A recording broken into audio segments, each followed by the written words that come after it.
तरुणांना मी आजपर्यंत एकच गोष्ट सांगत आलो, जेव्हा जेव्हा तुम्हाला शिक्षण संपल्यानंतर तुमचा हात जो आहे ना, हा हात जेव्हा दारूच्या ग्लासाकडे जाईल आणि त्याला स्पर्श करेल, तेव्हा एक गोष्ट आठवायची, दारूच्या ग्लासाला आणि गुटख्याच्या पुडीला स्पर्श करताना एकदा थांबायचं आणि आठवायचं की तो मीच आहे, की जो लहान होतो आणि ज्या आईनी चिवचा आणि गावचा घास खाऊन मला मोठं केलं, ज्या आईनी चिवचा आणि गावचा घास मला मोठं केलं आणि बाबांनी माझ्यामध्ये स्वप्न बघितली, अरे चिवचा घास आणि गावचा घास एवढ्याचसाठी माझ्या आईने खाऊ घातला होता, कारण मी तिला कुठेतरी व्यासपीठावर सत्काराला नेईल, आणि आता जर मी ह्या दारूच्या बाटलीला स्पर्श करत असेल, त्या गुटख्याच्या पुडीला स्पर्श करत असेल, तर चिवचा आणि गावचा घास खालणाऱ्या आईला मी फसवतो आहे, बाबांना मी फसवतो आहे. इतकं साधं सिंपल सूत्र आहे. मी तुम्हाला नेहमी एक गोष्ट सांगतो की मी जो आज इथे उभा आहे, मी तुम्हाला सांगतो की या सगळ्या गोष्टींमध्ये माझ्या आयुष्यामध्ये मी सरांना पण म्हणलं माझ्याबरोबर तुम्ही चला, मला तुम्हाला पण काही सांगायचंय, गप्पा मारायच्या आहेत. तर मी जो या यशाच्या टप्प्यावर आहे ना, या यशाच्या टप्प्यावर असण्याची फक्त दोनच कारण आहेत आणि दोनच व्यक्ती आहेत, ती माझी आई आणि माझे बाबा.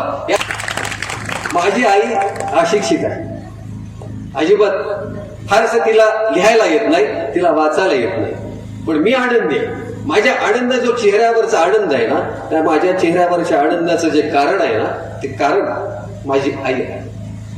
आणि किती गंमत आहे तुम्हाला सांगतो की मी जे पुस्तक लिहिलं आणि मी पुस्तक लिहिल्यानंतर पत्रकारितेचं पुस्तक लिहिलं, त्या पत्रकारितेच्या पुस्तकावर काय केलं की लेखकांची नावं काय असतात मला सांगा. तुम्ही एकदा पुस्तक घरी जाणी चाळा, लेखकाची नावं काय असतात, तर नाव आणि आडनाव इतकं असतं. तर मी पुस्तक ज्या वेळेला छापलं, पत्रकारितेचं पुस्तक लिहिलं, मला मी वेगळं युनिक जगण्याचा प्रयत्न नेहमी करतो. आणि मग मी असं केलं की त्या पुस्तकाला मी लेखकाचं नाव देताना सचिन वायकोळे असं नाही दिलं. मी काय केलं, सचिन, आईचं नाव विमल, वडिलांचं नाव मदनराव आणि वायकोळे असं लेखकाचं नाव दिलं. आणि सचिन विमल मदनराव वायकोळे हे नाव दिलं. आणि हे नाव दिल्यानंतर पुस्तक हे आईला सांगितलंच नाही, ते पुस्तकावर नाव तुझं दिलं ते. आणि मग मी पुस्तक छापून घेतलं, छापल्यानंतर ते घरी नेलं आणि घरी गेल्यानंतर मी काही सांगितलं नाही, ते बाबांच्याकडे दिलं की हे पुस्तक. मी बघितलं की अरे आईचं नाव, माझं नाव कशाला टाकलं. आणि मग ते बोलले आईला, तर आईला सांगितलं का, विचारलं का. मी म्हणलं चांगल्या गोष्टीला आईला कशाला विचारायचंय, ज्या आईने मला लिहायला शिकवलं, ज्या आईने मला मांडीवर खेळवलं, ज्या आईने मला जगाची ओळख करून दिली, ज्या आईने मला झाडाला झाड म्हणायचं हे शिकवलं, ज्या आईने मला माणसाला माणूस म्हणायचं शिकवलं, ज्या आईने मला संकट कशी पार करायची हे शिकवलं, ज्या आईने प्रेम करायला मला शिकवलं, ज्या आईने वर्तन कसं ठेवायचं मला शिकवलं, हे सगळं शिकवल्यानंतर इतक्या चांगल्यामध्ये मी तर उतराई होऊ शकत नाही तिची.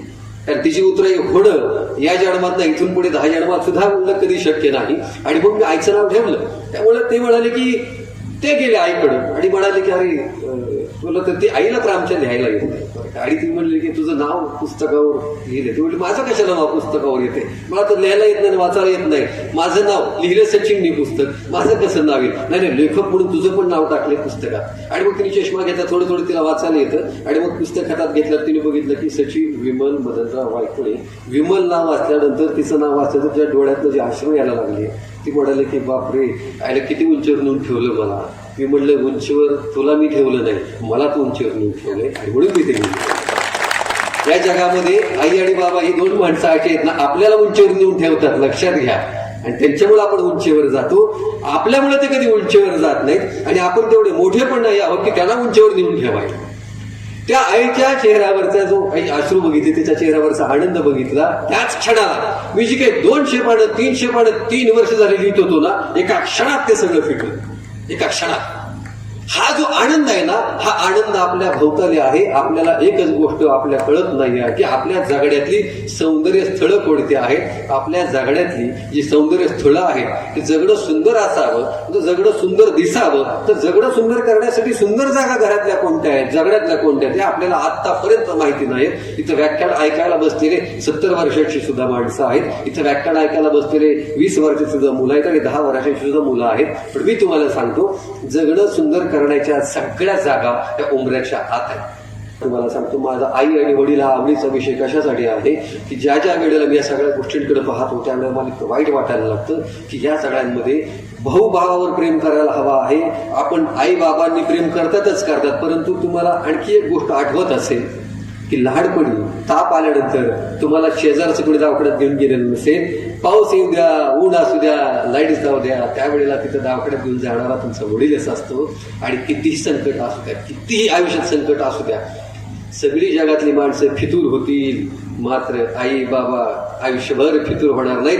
चुकला तरी तुमच्याच पाठीची वरातली दोनच माणसं आहेत जगातली, आणि या दोन माणसांना जर तुम्ही आयुष्यभर जपलं ना, माझं म्हणणं असं आहे तुम्ही अख्ख्या जगाला जपलं.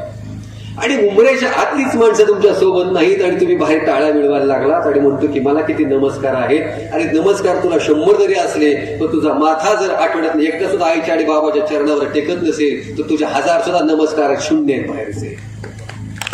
पहिल्यांदा तिथे नमस्कार टेकले पाहिजे, तुमचा माथा त्या ठिकाणी टेकला पाहिजे.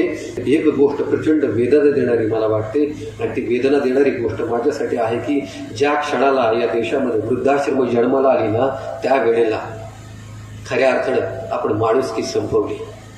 त्या वृद्धाश्रम तिथं उदयाला आली याचा अर्थ त्या ठिकाणी म्हातारी माणसं आणि म्हाताऱ्या बायका तिथं गेल्या. दुर्दैव म्हणजे ज्यांची मुलं हयात आहेत ती आई बाप त्या वृद्धाश्रमात गेली. आणि म्हणून मला असं वाटलं की ज्या क्षणाला, ज्या दिवशी या देशातली वृद्धाश्रम नष्ट होतील ना, त्या दिवशी खऱ्या अर्थाने माणुसकी पुन्हा एकदा जिवंत होईल असं मला वाटतं. कारण वृद्धाश्रम असणं हे देशासाठी, एखाद्या गावासाठी, एखाद्या शहरासाठी, एखाद्या आपल्या जिल्ह्यासाठी कधीही भूषण असं नसतं. किती किती कष्टा खाल्ले असतील त्या आईने, तिला भूक लागली असली तरी सुद्धा बाळ रडतं ना, जेव्हा बाळ रडतं तेव्हा भूक लागलेली सुद्धा आई काय करते, स्वतः उपाशी राहते. आधी बाळाला पाजते, बाळाला सगळ्या गोष्टी ती झोपवते आणि मग अन्नाच्या ताटावर बसते. ही ती आई असते. आईला वन्स मोर पण नसतो, आई गुगलला पण सापडत नाही, आई इंटरनेटवर पण सापडत नाही. आई सापडते फक्त जन्मात एकदाच सापडते, एकदाच मिळते, ती उमराच्या आतच असते. आणि जर त्या आईला तुम्हाला जपता नाही आलं, त्या बाबाला तुम्हाला जपता नाही आलं, तर मला सांगा ना की तुम्हाला माणूस म्हणून, पोरगा म्हणून जगण्याचा काही सुद्धा अधिकार नाही.